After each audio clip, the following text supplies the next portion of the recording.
Saya suka bilang beberapa kali ini dalam ceramah saya bilang, ente kalau punya duit berapa aja sekarang nih, sumbangin buat Palestina.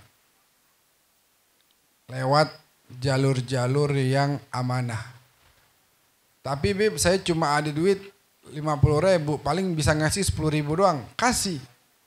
Karena ketika enggak malu, lah berarti enggak ngasih. Enggak ngasih itu lebih sedikit daripada ngasih 10.000. Mendingan ngasih 10.000 daripada enggak ngasih. Emang bisa apaan 10.000? Bisa banyak.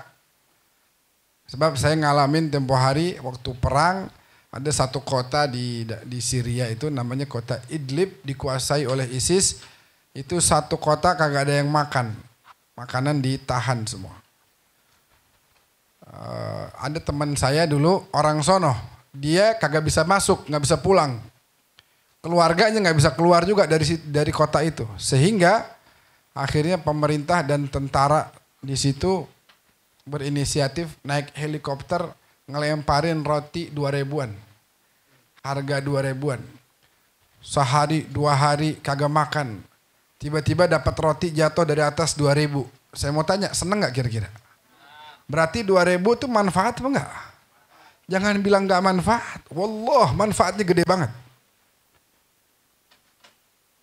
Ya cuma jangan 10.000 juga, kalau punya duit rada banyakan ya 10.000 sih kelewatan. Boleh lebih dikit.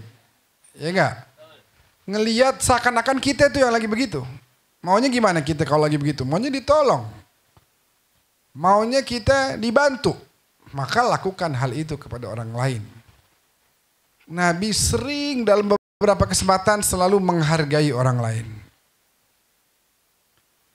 Bahkan Nabi menghargai pemberian seorang sahabat miskin yang beberapa kali itu kalau ada rezeki lebihnya nggak besar. Allah 5.000, 10.000 lah kalau duit kitanya. Tapi selalu dia berusaha untuk berbagi untuk Nabi. Kerjaannya apa? Kerjaannya cuma ngangkatin barang-barang di pasar. Dikasih upah sama orang. Namanya sahabat tersebut adalah Zahir. Seringkali Zahir ini asal ada duit lebih. Misalnya sehari dapat gocap nih. Kalau duit kita nih biar gampang. Dapat gocap. Wah dia beli makan dah, bakal bininya, bakal anaknya. Habis gitu dia beli dah buat Nabi. Apaan gitu, 5.000, 10.000. Ya Allah Zahir. Datang ke rumah Nabi. Rasulullah ini ada. Masya Allah. Tahu aja saya lagi pengen ini. Dihargain tuh sama Nabi. Tahu aja saya lagi pengen banget. Masya Allah. Aduh emang ente emang paling faham dah. Tuh Zahir girang banget tuh.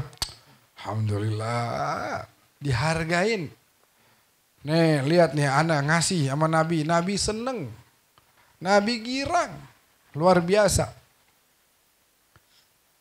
Bahkan pernah suatu kali datang ke rumah Nabi. Nabinya nggak ada. Bawain minyak goreng.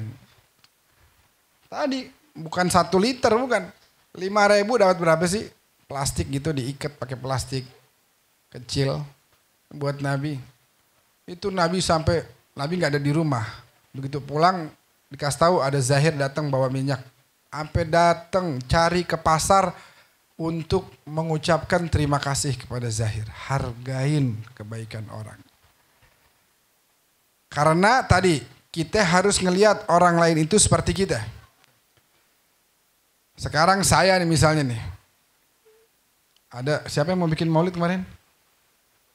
Ozak ya. Ozak nih. Ozak mau bikin maulid. Saya ada duit kebetulan 100.000. Boleh dah nih saya kasih 20.000. Ozak nih ada nih. Nah Rozak waktu terima kagak boleh mengatakan dikit amat. Gak boleh ngomong begitu. Rozak ya. Rozak harus menghargai pemberian orang. Anggap gimana suatu saat nanti Rozak pengen nyumbang yang cuma segitu, pengen dihargain apa enggak? Pasti pengen. Maka hargai juga orang lain. Karena menghargai orang lain sama kayak menghargai diri sendiri. Hargain. Berapapun yang kayak Zahir tuh. Ngasih cuma 5.000. Tapi innallaha la yudhi'u ajral muhsinin. Sesungguhnya Allah tidak pernah menutupi kebaikan sedikit pun dari seorang. Faman ya'mal mithqala dzarratin khairan yarah, wa man ya'mal mithqala dzarratin syarran yarah. Siapapun orang yang melakukan sesedikit apapun kebaikan, dia bakal dapati itu ternyata dihargai sama Allah. Sampai-sampai nanti setiap orang habis dapat laporan nih, ini buku amalanmu. Itu orang-orang pada kebingungan. Dilihat, mali hadzal kitab la yughadiru saghiratan wala kabiratan illa ahsaha. Kitab apaan nih? Luar biasa. Hal-hal kecil yang saya lakukan semua tercatat di sini. Betapa Allah menghargai kebaikan kita sekecil apapun. Karena kebaikan itu mungkin kecil, tapi besar di sisi Allah. Ketika dibarengi dengan keikhlasan. Tadi saya bilang, enggak semua orang bisa kita senengin dengan duit. Tapi semua orang bisa kita bikin senang dengan akhlak baik kita.